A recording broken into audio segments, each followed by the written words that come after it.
Hey everyone, in today's video I'm going to show you how to fix iPhone 16 Pro Max lagging issue.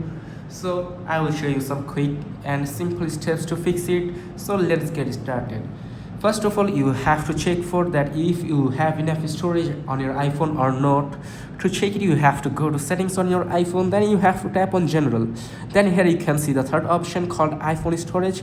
You just have to tap onto it and simply you can see here your iPhone storage. As you can see, I have enough storage on my iPhone, so it won't get heated easily. So make sure if you have enough storage, and if you don't have enough storage, make sure you customize your apps and data from here.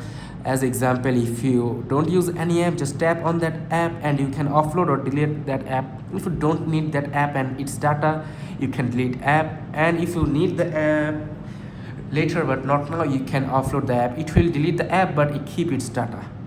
So that's it. This is as simple as that. You also can delete photos and videos from your iPhone, and this might solve your iPhone 16 Pro Max lag issue. Also check for software update. Make sure you are not in any beta version, because if you're on a beta version, this is most probably the reason for your iPhone 16 Pro Max lagging. If any update is available, just update your phone to the official version and then move forward to the next step, which is basically you have to tap on about, and if there are any update available, you have to wait for at least 30 seconds, and if any update is available, just update your phone. And that's it. And make sure your background app refresh is turned off. To check it, you have to go to general and you have to tap on this option called background app refresh. Make sure it is turned off because it also causes lags. And just remove all of your apps from your background, and that's it.